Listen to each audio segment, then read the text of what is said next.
Praise the lord. సామెతలు 21వ అధ్యాయం.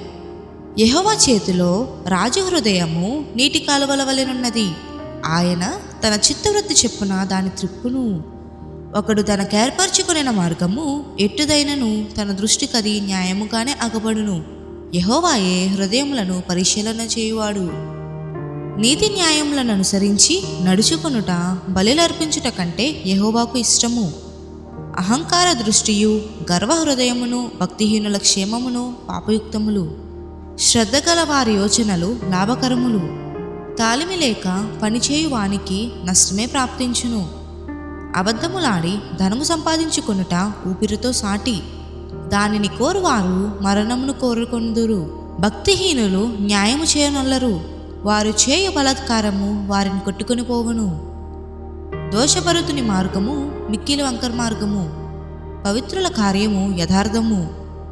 గయ్యాలితో పెద్ద ఇంట నుండుట కంటే మిద్దె మీద ఒక మూల నివసించుట మేలు. భక్తిహీనుని మనస్సు కీడు చేయగోరును. వాడు తన పొరుగువానికైనను దయ తలచెడు. అపహాసకుడు దండింపబడుట చూచి జ్ఞానము లేనివాడు జ్ఞానము పొందును. జ్ఞానము గలవాడు ఉపదేశము వలన తెలివి నొందును. నీతిమంతుడైన వాడు భక్తిహీనుని ఇల్లు ఏమైనది కనిపెట్టును. భక్తిహీనులను ఆయన నాశనంలో కూల్చును. దరిద్రుల మొర వెనక చెవి మూసుకొనివాడు తాను మొరపెట్టినప్పుడు అంగీకరింపబడడు. చాటున ఇచ్చిన బహుమానము కోపమును చల్లార్చును. ఒడిలో నుంచబడిన కానుక మహాక్రోధమును శాంతిపరచును. న్యాయమైన క్రియలు చేయుట నీతిమంతునికి సంతోషకరము. పాపము చేయు వారికి అది భయంకరము. వివేక మార్గము విడిచి తిరుగువాడు ప్రేతల గుంపులో కాపురముండును. సుఖభోగముల యందు వాంఛగల వానికి లేమి కలుగును. ద్రాక్షారసమును నూనెయు వాంఛించు వానికి ఐశ్వర్యము కలుగదు. నీతిమంతుని కొరకు భక్తిహీనులు ప్రాయశ్చిత్తమగుదురు. యథార్థవంతులకు ప్రతిగా విశ్వాసఘాతకులు కూలుదురు.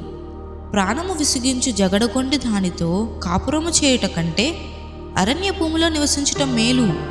విలువగల ధనమును నూనెయు జ్ఞానుల ఇంట నుండును. బుద్ధిహీనుడు దాని వ్యయపరచును. నీతిని కృపను అనుసరించువాడు జీవమును నీతిని ఘనతను పొందును. జ్ఞాని అయిన ఒకడు పరాక్రమశాలుల పట్టణ ప్రాకారం ఎక్కును.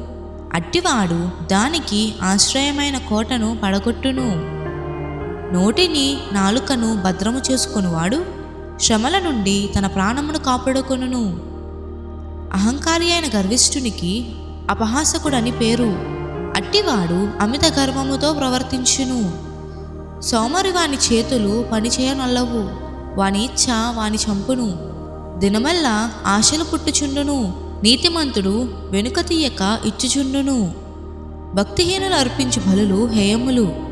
దురాలోచనతో అర్పించిన ఎడల అవి మరీ హేయములు. కూటసాక్షి నశించును. విని మాటలాడువాడు సత్యము పలుకును. భక్తిహీనుడు తన ముఖమును మార్చుకొనును. యథార్థవంతుడు తన ప్రవర్తనను చక్కపరుచుకొనును. యెహోవాకు విరోధమైన జ్ఞానమైనను వివేచన అయినను ఆలోచన అయినను నిలువదు. యుద్ధదినమునకు గుర్రములను ఆయత్తపరచుట కద్దు. గాని రక్షణ యెహోవా ఆధీనము. దేవుడి చిన్న వాక్యం దీవించునుగాక. ఆమేన్.